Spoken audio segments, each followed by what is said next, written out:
የውሸት ስነ ልቦና ሰዎች ለምን ይዋሻሉ? መጀመሪያ ላይ የፈጠራ ጽሑፍ እናነባለን። ሁለተኛ ሰዎች ለምን ይዋሻሉ ለሚለው ሳይንሳዊ ማብራሪያ እንሰጣለን። ስለዚህ መጀመሪያ ላይ የልብ ወለድ ጽሑፉን ለማንበብ እንሞክር። የውሸት ዛፍ። በአንድ ወቅት በረቂቅ ተራራዎች መካከል በምትገኝ ትንሽዬ ከተማ ውስጥ ወጣቱ ሄኖክ የሚባል ሰው ይኖር ነበር። ሄኖክ በከተማው ውስጥ የምስራች ልሳን ተብሎ ይጠራ ነበር። ምክንያቱም በጣም አሳማኝ በሆነ መንገድ ውሸት መናገር ስለሚችል። አንዴ ውሸቶቹ ትንሽና ምንም ጉዳት የሌላቸው ይመስሉን ነበር። ዛሬ ጠዋት ከሰማይ ምልክት አየሁ፣ ትናንት ማታ የሚበር ዓሣ አየሁ የሚሉ ቀላል ቀልዶች ነበሩ። ነገር ግን ሄኖክ እያደገ ሲሄድ ውሸቱም አብረው ታደጉ። ስራ ሲቀጠር የሂሳብ ዲግሪ አለኝ ሲል ዋሸ። ሴት ጓደኛውን ሲያገባ ከዚህ በኋላ አልዋሽም ብሎ ቃል ገባ። ያም ውሸት ነበር። ለልጁ አባት ጀግና ነበር ሲለው ድጋሚ የፈጠራ ታሪክ ነዛ። አንድ ቀን ሄኖክ ስራውን አጣ። ሚስቱ ትታው ሄደች። ጓደኞቹ እምነት አጥተው ተለዩት። በባዶ ቤት ውስጥ ብቻውን ተቀምጦ ሲያለቅስ ለምን እንዲህ ሆንኩ ብሎ ራሱን ጠየቀ።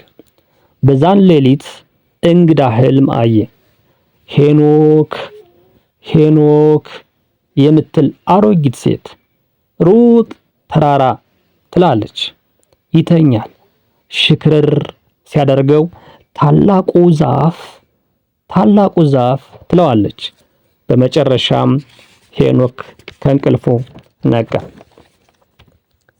ስለ ተራራ አሰበ። በአካባቢያቸው የሚገኝ አንድ ተራራ እንዳለም ተረዳ። ከዛ ተራራም አንድ ንግርት ነበር። ተራራው ላይ የሚገኝ አንድ ትልቅ ዛፍ አለ። ከዛ ሂደው ዛፉን ካወያዩት ያንተን ምንነት ይገልጣል፣ መስተካከያ መንገድም ያሳያል የሚል ትርክት ነበር። ይህ ሰው ወደ ተራራ መውጣት አለብኝ፣ ከዛፉም አጠገብ መቀመጥ አለብኝ ብሎ ጥቂት ለጉዞ የሚጠቅሙ ቁሳቁሶችን ይዞ ወደ ተራራው ጉዞ ጀመረ። ጉዞው ወደ አንዲት ትንሽ መንደር መራው። በመንደሪቱ መግቢያ ላይ አንዲት ልጅ ተቀምጣ ስታለቅስ አገኛት። ለምን ታለቅሻለሽ ሲል ጠየቃት። እናቴ በጣም ታማለች። መድኃኒት ለማግኘት ወደ ሐኪም ቤት ሄድኩኝ። ነገር ግን ዶክተሩ ምንም ተስፋ የላትም አሉኝ አለች ልጅቱ። ሄኖክ ውስጡ ተነካ። እኔ ሐኪም ነኝ ሲል ሳያስበው ተናገረ። ወደ እናትሽ ውሰጂኝ፣ ልረዳት እችላለሁ። ልጅቷ አይኖቿ በተስፋ በሩ። ወደ ቤቷ ወሰደችው። ሄኖክ እናቷን አየ። በጣም ታማ ነበር።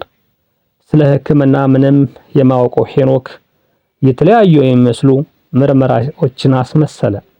ይህ በጣም ከባድ ነው፣ ነገር ግን ትድናለች አለ። ምንም አይነት ሕክምና ሊሰጥ ባይችልም ቃላቱ እናቷንና ልጅቷን እንደሚያጽናናቸው ተመለከተ። ከአንድ ቀን በኋላ ሄኖክ መንገዱን ለቆ ሲወጣ የሐሰት ተስፋ እንደሰጣቸው ተረዳ። ነገር ግን በማጽናናቱ ነው ብሎ ራሱን አሳመነ። ጉዞውን ቀጠለ። በመንገድ ላይ አንድ አረጋዊ ሐኪም አገኘ። ሐኪሙ ተራራውን እየወጣ ነበር። ወዴት ትሄዳለህ ልጄ? አለው ሐኪሙ። የውሸትን ዛፍ ልፈልግ አለ ሄኖክ። ሐኪሙ ፈገግ አለ። እኔም አንድ ጊዜ እዚህ አይቼ ነበር። ነገር ግን አንድ ሄድ ያደረገኝ አንድ ታላቅ ውሸት ነበረብኝ። የምን ውሸት ሲል ጠየቀ ሄኖክ። ታካሚዬ ሟች ነበሩ። እውነቱን ነገርኩት። አትድንም አልኩት። ቤተሰቦቹ ግን እንዳልነግረው ፈለጉ። ሐሰተኛ ተስፋ እንድሰጥ ጠየቁኝ። ፈቃደኛ አልሆንኩም። ሲሞት ቤተሰቦቹ በኔ ላይ አቄሙ፣ ወቀሱኝ። ከዚያ ጊዜ ጀምሮ እያንዳንዱን ታካሚ እንደሚድን ነግረዋለሁ፣ ምንም እንኳ እውነቱን ባውቀውም። ይህም ውሸት ነው። ሰዎች እውነቱን መስማት አይፈልጉም፣ ተስፋ ይፈልጋሉ አለ ሐኪሙ። ሄኖክ ተገረመ። እና አሁን ለምን ወደ ዛፉ ትሄዳለህ? ምክንያቱም ራሴን ማታለል ጀምሬያለሁ። ውሸቴን ራሴ አምኜዋለሁ። የትኛውን እውነት እንደሆነ አላውቅም። ዛፉ ሊረዳኝ ይችላል ብዬ ተስፋ አደርጋለሁ አለ ሐኪሙ በሐዘን። ሄኖክ ጉዞውን ቀጠለ። ወደ ተራራው ሲቃረብ አንድ ወጣት አብዮተኛ አገኘ። ሰውየው እሳት አጠገብ ተቀምጦ የሆነ ነገር ይጽፍ ነበር። ምን ትጽፋለህ ሲል ጠየቀው። የሐሰት ዜና፣ ወሬ፣ ፕሮፓጋንዳ አለ አብዮተኛው በቀላሉ። ሄኖክ ተገረመ። ለምን አለው። ምክንያቱም እውነት ለውጥ አያመጣም። ሰዎች ለማመን በሚፈልጉት ነገር ላይ ብቻ ነው የሚንቀሳቀሱት። እውነተኛ ታሪክ ብትነግራቸው አይንቀሳቀሱልም፣ አይቻልም ይላሉ። ነገር ግን የተጋነነ ወሬ ብትነግራቸው ወደ ተግባር ይገፋሉ። ዓላማዬ ጥሩ ነው፣ ህዝቤን ለማስነሳት እዋሻለሁ አለ አብዮተኛው በራስ መተማመን። ግን ውሸት አይደለም አለ ሄኖክ። አዎ ውሸት ነው፣ ነገር ግን ከፍ ወዳለ እውነት የሚመራ ከሆነ ልንጠቀምበት አንችልንም ሲል መለሰ። አሁንም ሄኖክ መንገዱን ቀጠለ። ወደ ተራራው ጫፍ ሲቃረብ አንዲት ቆንጆ ሴት ታገኘ። አይኖቿ በእንባ ተሞልተው ነበር። ምን ሆንሽ ሲል ጠይቃት። አፍቃሪዬን ከሌላ ሴት ጋር አገኘሁት። ስጠይቀው እንደ እህቴ ነች አለኝ። እጅ ከፈንጅ ይዣቸው። ለምን ዋሸኝ? ለምን እውነቱን አይናገርም? አለች በለቅሶ። ሄኖክ ዝም አለ። የራሱ ፍቅረኛም እንደዚሁ እንዳለቀሰችበት አስታወሰ። ምናልባት ጉዳት እንዳያደርስ ፈርቶ ቢሆንስ አለ እየሰጋ። ጉዳት? ውሸቱ በጣም ጎዳኝ። እውነቱን ስትደብቀው ሰውን ከማዳን ይልቅ ታጠፈዋለህ አለች ሴትዮዋ። ከዚያም ተነስታ ሄደች። በመጨረሻም ሄኖክ ወደ ተራራው ጫፍ ደረሰ። እዚያ አንድ ትልቅ አሮጌ ዛፍ ቆሞ ነበር። ዛፉ በሚያስደንቅ ሁኔታ የተለያዩ ፍሬዎችን ያፈራ ነበር። አንዳንዶቹ እንደ ብርሃን የሚያንጸባርቁ፣ ሌሎቹ ደግሞ ጨለማና በሽታ ያለባቸው ነበሩ። ከዛፉ ስር አንዲት አሮጊት ሴት ተቀምጣ ነበር። ልክ በሕልሙ እንዳያት አሮጊት። እንኳን ደረስክ ሄኖክ አለች። ይህች የውሸት ዛፍ ናት። እያንዳንዱ ፍሬ የተለያየ ምክንያት ያለው ውሸትን ይወክላል። ቅመሳቸው። ሄኖክ የመጀመሪያውን ፍሬ ቀመሰ። የሐኪሙ ስሜት ተረዳ። ይህ የርህራሄ ውሸት ነው አለች አሮጊቷ። ሰዎች ሌሎችን ከስቃይ ለመጠበቅ ሲሉ ይዋሻሉ።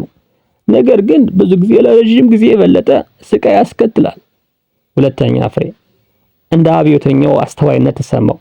ይህ የዓላማ ውሸት ነው አለች። ሰዎች ለበለጠ ጥቅም እንደሆነ በማመን ይዋሻሉ።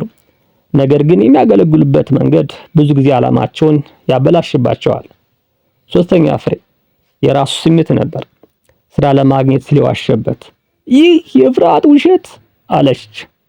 ሰዎች ውድቅ እንዳይደረጉ፣ እንዳይቀጡ ወይም እድል እንዳያመልጣቸው ፈርተው ይዋሻሉ። ነገር ግን እውነት አንድ ቀን ይገለጣል። አራተኛ ፍሬ። ለልጁ የዋሸበት ጊዜ ትዝ አለው። ይህ የግለሰባዊ ማንነት ውሸት አለችው። ሰዎች የራሳቸውን ማንነት ለመፍጠር ወይንም ራሳቸው ከማይወዱት እውነት ለማምለጥ ይዋሻሉ፣ ራሳቸውን ያታልላሉ። አምስተኛ ፍሬ። የፍቅረኛው ሐዘን ተሰማው። ይህ የማምለጥ ውሸት አለች።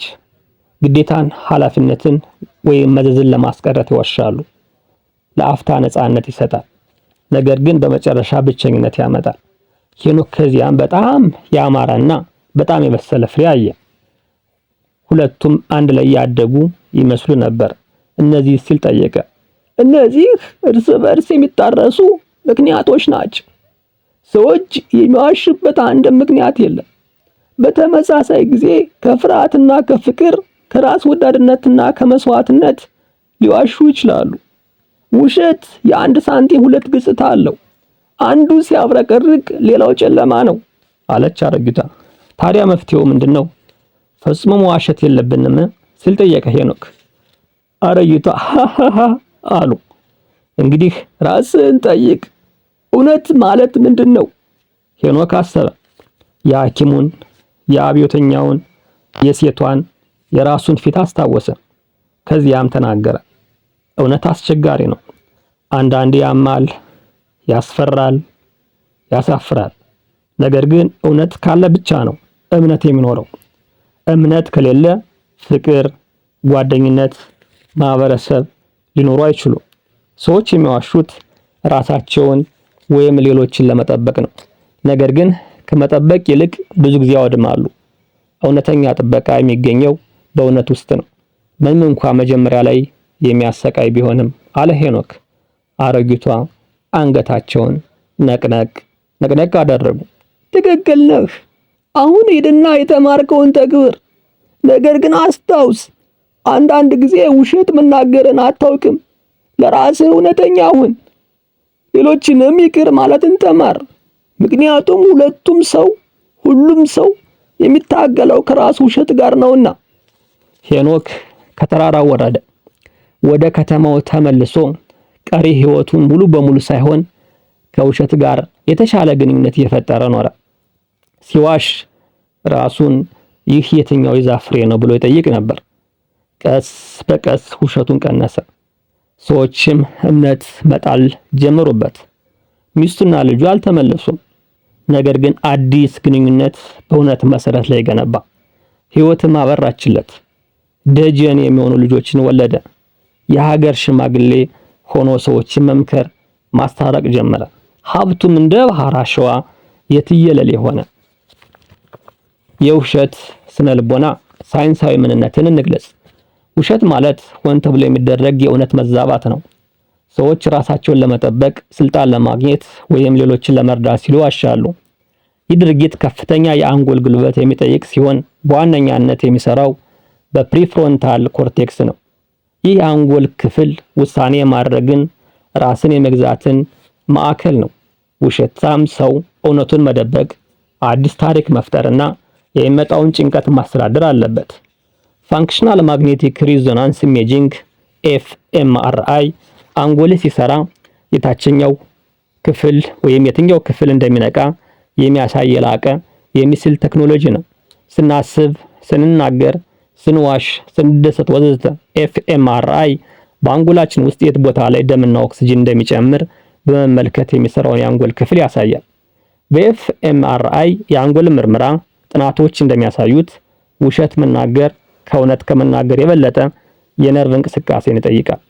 በተለይ አሚግዳላ የተባለው የስሜት ማቀነባበሪያ ክፍል ለመጀመሪያ ጊዜ ስንዋሽ የጥፋተኝነትና የፍርሃት ምላሽ ይሰጠናል። ነገር ግን ደጋግመን ስንዋሽ ይህ ምላሽ እየደበዘዘ ይሄዳል። ይህም ዲሰንሲታይዜሽን ቱ ዲስኦነስቲ ይባላል። ውሸት እግር የለው የሚባል አባባል አለ። የመቆሚያ ዕድል እንደሌለው ለማስረዳት ሰዎች ለምን ይዋሻሉ? 9 ዋና ዋና ምክንያቶች አሉና ቅድም መጀመሪያ ላይ ከሰማነው የውሸታሙ ዛፍ ከሚለው ልቦለድ ተነስተን ወይም ሳይንሳዊ በሆነ መንገድ ካየነ 9 ዋና ዋና ምክንያቶች አሉ። አንደኛ፣ ቅጣትን ለማስቀረት to avoid punishment። ይህ በልጆችም ሆነ በአዋቂዎች ዘንድ በጣም የተለመደ የውሸት ምክንያት ነው። ሆን ተብሎ ለተፈጸመ ስህተትም ሆነ በአጋጣሚ ለተከሰተ ጥፋት ሰዎች ቅጣትን ለማምለጥ ይዋሻሉ። ሁለተኛ፣ ሽልማትን ለማግኘት to obtain a reward። በቀላሉ ሊገኝ የማይችል ነገር ለማግኘት መዋሸት። ለምሳሌ በስራ ቃለ መጠይቅ ላይ የስራ ልምድ አለኝ ብሎ ማጋነን ሊሆን ይችላል። ሶስተኛው፣ ሌላውን ከቅጣት ለመጠበቅ to protect another person። ለራስ ብቻ ሳይሆን ለጓደኛ፣ ለቤተሰብ አልፎም ለማወቁት ሰው እንኳን ሲባል የሚደረግ ውሸት። አራተኛ፣ ከአካላዊ ጉዳት ለመጠበቅ to protect oneself from physical harm። ይህ ከቅጣት የተለየ ነው። ለምሳሌ አንድ ልጅ ብቻውን ቤት ቢሆንና ቤት ላይ የማያውቀው ሰው ቢመጣ አባቴ ተኝቷል፣ አባቴን እንዳንረብሽ ኋላ ተመለስ ቢል ይህ አይነት የመዋሻ ቴክኒክም አለ። አምስተኛ፣ የሌሎችን አድናቆት ለማግኘት to win admiration of others። ተወዳጅነትን ለመጨመር ከትንሽ ነጭ ውሸት እስከ ሙሉ ማንነት መፍጠር ድረስ ሊያደርስ ይችላል። ስድስተኛ፣ ከማይመች ማህበራዊ ሁኔታ ለማምለጥ to get out of an awkward social situations። አሰልቺ ግብዣ ላይ ልጅ የሚጠብቅ የለኝም እንግዳ አለብኝ ብሎ ለመቅረት የሚደረግ ውሸት። ሰባተኛ፣ ውርደትን ለማስቀረት to avoid ኢምባራስመንት። ለምሳሌ አንድ ልጅ ሽንቱን ሱሪው ላይ ቢሸና ውሃ ነው የፈሰሰው ቢል ቅጣትን ሳይሆን እፍረትን ለማስቀረት ያደረገው ጥረት ነው። 8ኛ ሚስጥርን ለመጠበቅ to maintain privacy። የግልን ሚስጥር አሳልፎ ላለመስጠት ሲባል ምንም በማይገናኝ ምክንያት ሰዎችን ለማሳመን መጣር።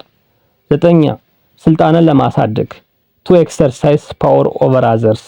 መረጃን በመቆጣጠር በሌሎች ላይ ስልጣን ለመፍጠር መዋሸት። እናንተ ስትዋሹ ከ9ኙ የትኛውን ምክንያት ትጠቀማላችሁ? ሰዎች ሲዋሹ እንዴት መለየት እንችላለን? አንደኛ የፊት ጥቃቅንን ለውጦችን ማስተዋል ማይክሮ ኤክስፕሬሽንስ። ለአጭር ጊዜ የሚቆይ ፍርሃት፣ ሀፍረት፣ ቁጣ፣ ንቀት፣ ደስታ ሊታይባቸው ይችላል። ስለዚህ እነዚህን ማስተዋል። 2 የንግግር ለውጥ ይኖራል። በወሬያቸው መሃል ይላሉ፣ ተደጋጋሚ ቃላት ያወጣሉ፣ ታሪኩን መቀየር ያበዛሉ፣ ብዙ አላስፈላጊ ዝርዝር ይሰጣሉ፣ ለረጅም ጊዜ ጸጥ ማለት ይታይባቸዋል። ይሄንን ማስተዋል። ሌላኛው የበዛ ሰውነት መነካካት። ፊታቸውን ብዙ ጊዜ ያሻሻሉ፣ ይነካካሉ። እግራቸውን በየጊዜው ያፈራርቃሉ። እጃቸውን በወሬው መሃል ያሻሻሉ። ድምጻቸውን ይቀያየራሉ። 4 የጭንቀት ምልክቶች። ላብላብ ይላቸዋል። የልብ ምታቸው ይጨምራል። የአፍ መድረቅ ይታይባቸዋል። ውሸትን ለመለየት አንድ ምልክት በቂ አይደለም። ስለዚህ ባህሪን በባህላዊ አውድ ውስጥ መተርጎም፣ የሰውየውን መደበኛ ባህሪ መለየት፣ የንግግሩን አውድ፣ የሚናገረውን ይዘትና ሌሎች ማስረጃዎችን በአንድነት መመልከት ተገቢ ነው። አንድ ነጥብ ብቻ ይዞ ለመለየት መሞከር ትርፉ ድካም ነው። ሌላኛው የሰው ማታለል ዘዴዎችም አሉ። አንዳንድ ሰዎች በጣም ይጮሃሉ፣ በጣም ይበሳጫሉ፣ ጥያቄን በጥያቄ ይመልሳሉ፣ ርዕስን ይቀይራሉ፣ ተጎጂ መስለው ይቀርባሉ፣ ያስፈራራሉ። እንዴት እውነተኛ ሰው እንሆን ብንል ስህተታችንን እንቀበል፣ ቃላችንን እንጠብቅ፣ ማንም ባያየንም ትክክለኛውን እናድርግ። ሌሎችን ለመቆጣጠር ሳይሆን ለመርዳት እንጠቀም በአእምሯችን። ይሄን ዩቲዩብ ስታገኙ ላይክ፣ ሰብስክራይብ ለማድረግ ሞክሩ። አመሰግናለሁ።